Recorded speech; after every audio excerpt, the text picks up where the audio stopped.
Hey guys, so it's me, Kim, aka K Rants, and I thought I would come on here and just do a quick video about my health update.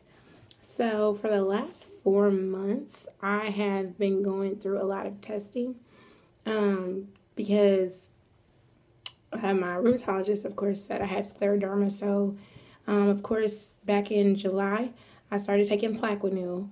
But she also thought that maybe it would be a good idea for me to get on methotrexate, which is like a chemo drug, but in very low doses, say like about 7 milligrams, I think to 12 milligrams. It's more so used for like anti-inflammatory purposes. So before she could do that, she had to send me to get my lungs tested because since I've had the scleroderma, I've had issues with breathing, as far as like being shortness of breath and stuff when I'm walking, especially going up the stairs since I live upstairs. And just like for mild activity, like if I'm just going to the grocery store, I feel winded. So she wanted to check that first because I guess if my lungs were messed up, if there was damage from the scleroderma, then we would have to look at, a different medication. So the last 4 months, I've done a PFT, I think it's a pulmonary function test, to see like my lung capacity. And that for the most part came back normal, but it did show where parts of like, I guess my lungs were not inflating all the way. Then I also did like a echocardiogram. And then here recently, last Friday, I went in for a right heart catheterization, and I believe it was like a VQ or VCQ scan.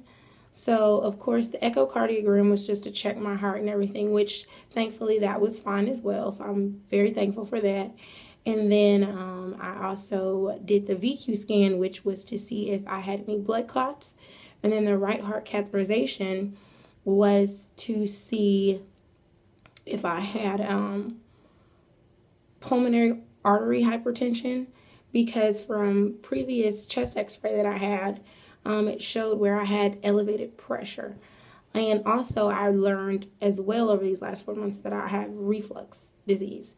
So I've been busy, I guess, going back and forth to the doctors and getting poked and prodded with labs and stuff. But I just wanted to come on here and let you guys know that as of Friday, all my tests came back pretty good. I don't have any lung issues. My lungs are operating at 100%. For the most part, there's no damage. I don't have any pulmonary artery hypertension, which I'm very thankful for, because from my understanding, most of the drugs used to treat pulmonary hypertension are not covered by insurance. So, you could be spending like thousands of dollars per month just for your medication. And so I'm extremely grateful and thankful to God because, especially with everything going on, I can't even imagine having to come out of pocket hundreds, let alone thousands of dollars every month just to make sure that, my breathing was in check and that, I didn't have to worry about my lungs deteriorating. So, again, I had those tests done and everything came back okay. So now I'm following up with my rheumatologist to start the methotrexate. And how it was explained to me was, because, my next question was, well, what's wrong? Like, what happens now, I guess. So the big thing is that I'm going to have to push through the pain and exercise because I still have very limited movement, and my range of motion is still very diminished.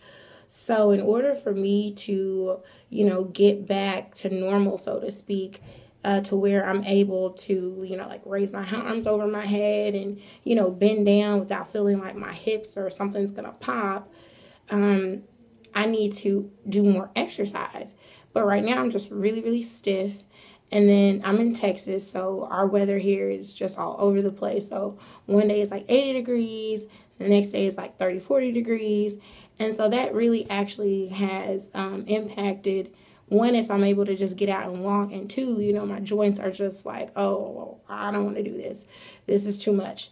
So from my understanding, the collagen, which is being overproduced with my condition, the scleroderma, is actually kind of making my muscles and my joints more stiff. And so that's a big reason why I'm not able to really, have a lot of movement. And it makes sense because I've had other tests like a electromyography. I've had, my shoulders x-rayed, and, there's no damage. They're not seeing to where, there's anything, going on. But I don't really have a lot of muscles. I probably don't have any muscles because I've never really been an active person. So in order for me, I guess, to get to where I can start to build muscle, the methotrexate is going to pretty much slow down the collagen production, help with the inflammation to where, I'm able to move more. And then at that point, I should be able to, get, back on the trail or in the gym or something, and just start to do exercises, build up my resistance and condition my body so that I can build muscle. So I'm really, praying and hoping that that helps me a lot. And I do realize that I'm thankful because I caught my illness fairly early. I know a lot of people are not as fortunate to have, have this testimony. So I'm very thankful and grateful. I still have to follow up with my doctors, because scleroderma there's no cure for it. So you don't know what can happen 6 months from now or a year from now. So I'll continue to get my blood work and everything like that checked and all my vital organs checked. But right now, it looks like I'm on a upward battle, which I'm thankful for. And I still think that, me changing my diet helps me greatly. I take my supplements like my turmeric, my fish oils for inflammation and stuff. And I'm really just keeping a positive attitude. I'm thankful for my team of doctors that have been kind of just helping me along the way. I've been diligent in making sure that I take my medication and that I ask questions. And so I'm hopeful. I'm very hopeful and I'm very thankful. So I just wanted to let you guys know what was going on. Hopefully, I can start to work on the outward stuff. But right now, I'm just thankful that inward, my organs and everything are functioning properly. So let me know if you guys have anything you want to share, comment with your health and what your experience has been. Again, I just want to come on here and just talk openly about chronic illness, especially in women of color, because, it affects us differently. So I hope you guys enjoyed. Please like or comment below, and I'll talk to you guys next time. Bye.